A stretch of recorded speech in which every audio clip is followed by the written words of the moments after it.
Internet पर जितने भी एसेट्स हैं उन सब का एक यूआरएल होता है और इसीलिए इसको यूआरएल बोलते हैं क्योंकि ये एक यूनिक रिसोर्स लोकेट करता है। सो उसको यूआरएल मतलब यूनिक रिसोर्स लोकेटर इसीलिए बोलते हैं कि जितने भी एसेट्स होते हैं वेब के ऊपर उन सब का एक एड्रेस होता है, एक लोकेशन एड्रेस होता है जिसको यूआरएल बोलते हैं। सो एसेट क्या होते हैं?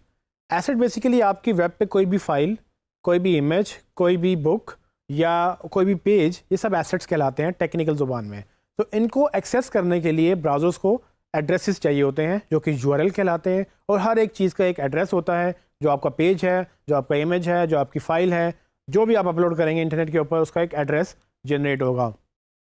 इसी तरह से इमेजेस का भी एक एड्रेस होता है। इमेजेस का एड्रेस बेसिकली जनरेट जो होता है वो दो चीज़ों से जनरेट होता है। एक, उसकी फ़ाइल का नाम क्या था, आपने इमेज का नाम क्या रखा था, वो जब अपलोड होगा उसका यूआरएल भी वही बनेगा।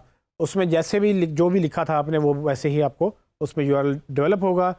फिर उसके बाद जो दूसरी चीज़ होती है वो उसका कि वो डायरेक्टरी कहाँ पर अपलोड हुआ, जहाँ वो अपलोड हुआ वो उसका यूआरएल डायरेक्टरी का, उसके आगे फ़ाइल का नेम लग के वो पूरा एक इमेज बन जाता है। तो अभी तक जो मैंने आपको एग्जांपल दी, अगर आप उसको गौर करें तो कुछ इमेज का टैग इस तरह से आपको नज़र आ रहा था। इस एग्जांपल के अंदर आप अगर गौर करें तो ये बेसिकली आपका इमेज का यूआरएल था। ये वो फाइल थी जो फोर्ड मुस्टैंग की फ़ाइल हमें नज़र आ रही थी। तो आपकी फ़ाइल का यूआरएल कुछ इस तरह से होता है, जिसका मतलब ये कि example.com पे ये अपलोड हुई और उसके बाद उसमें जो आगे यूआरएल बन रहा है वो बेसिकली वो जो पार्ट है आखिर वाला वो ये आपका नाम है इमेज का। सो ये जो नाम है ये हमने डेस्कटॉप पे ही अपने सिस्टम पे ही पहले रख लिया था। जब मैंने अपलोड किया example.com पे तो इसका पूरा यूआरएल example.com/फाइल नेम बन गया। अब इस फाइल नेम में मैंने चूँकि एसईओ के लिए मैंने कीवर्ड रिसर्च की हुई थी तो मैंने उसमें वही नाम लिखे जो मैंने उस पेज पे जिसको ऑप्टिमाइज़ करना था, जो कि फोर्ड मुस्टैंग से रिलेटेड थे। आप इमेजिन करें कि अगर मैं फ़ाइल नेम ना रखूं या हम जो भी फ़ाइल नेम रखते हैं अगर वो कैमरा जो हम यूज़ करते हैं उसके मुताबिक रखें तो कुछ आपको इस तरह से फ़ाइल नेम जनरेट होते हैं।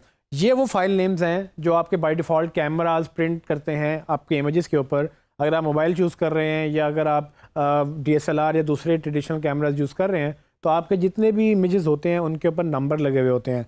अगर वो नंबर लगेंगे कुछ इस तरह से नज़र आएगा।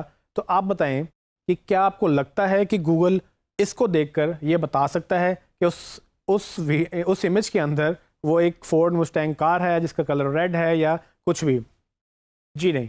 सो बेसिकली यही प्रॉब्लम है जिसकी वजह से हमें ऑल टैग्स और जो दूसरी चीज़ें वो यूज़ करनी पड़ती हैं और उसमें फ़ाइल नेम बहुत इंपॉर्टेंट होता है।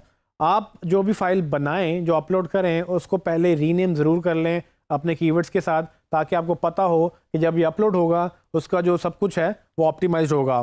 सो फॉर एग्जांपल इस पूरे फोर्ड मुस्टैंग के इस टैग में मैं अब आपको बताऊं तो ये तकरीबन पूरा ऑप्टिमाइज्ड है, जिसमें ना सिर्फ उसका टाइटल, उसका ऑल टैग, उसका कैप्शन और उसकी जो बाकी चीज़ें ऑप्टिमाइज्ड हैं, बल्कि उसका फ़ाइल का नेम भी ऑप्टिमाइज है, जिसकी वजह से उसका यूआरएल भी उसी कीवर्ड के अराउंड है जो हमने रिसर्च किए थे। सो अगर आपने किसी भी इमेज को एसईओ करना हो तो आपको ये सारी चीज़ें देखनी पड़ेंगी कि कैसे आपने सब चीज़ों को ऑप्टिमाइज़ करना है। अगर आप ये नहीं करेंगे तो इमेज की एसईओ अच्छी नहीं होगी और अगेन आपको यही मसला बार बार पेश आएगा कि आपका इमेज रैंक नहीं करेगा। तो अगर आप अपने इमेज को एक एक करके ऐसे ऑप्टिमाइज़ करते चले जाएँ तो अल्टीमेटली जब आपकी वेबसाइट बहुत बड़ी होती चली जाएगी आपको ये टेंशन नहीं होगी कि मैंने सारे इमेजेस दोबारा से करने हैं। सो आपके इमेजेस ऑलरेडी ऑप्टिमाइज्ड होंगे। अब ये एग्जांपल मैं आपको अगर आप मतलब आपके क्लाइंट के हवाले से देता हूँ कि अगर आपके क्लाइंट नया है और उसकी वेबसाइट बहुत बहुत बड़ी है, उसके इमेजेस में मसले हैं ये, तो आप उनको सजेस्ट करेंगे कि आप ये ठीक करवाएं, वरना आप एसईओ अच्छी नहीं कर सकेंगे, क्योंकि ये करना तो है ही, इसके बगैर गुजारा बिल्कुल नहीं है। लेकिन हाँ, अगर बड़ी वेबसाइट है तो टाइम लगेगा, लेकिन करना अगर शुरू कर देंगे आप तो अल्टीमेटली ख़त्म हो जाएगा।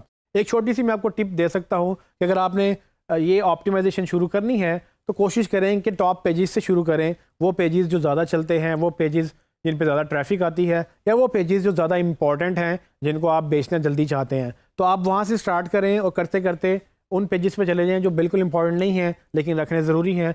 तो आप इस तरह से आसानी से अच्छी एसईओ जल्द से जल्द एक अच्छी एसईओ की तरफ चले जाएंगे जिसमें आपको इमेजेस काफ़ी हेल्प करेंगे।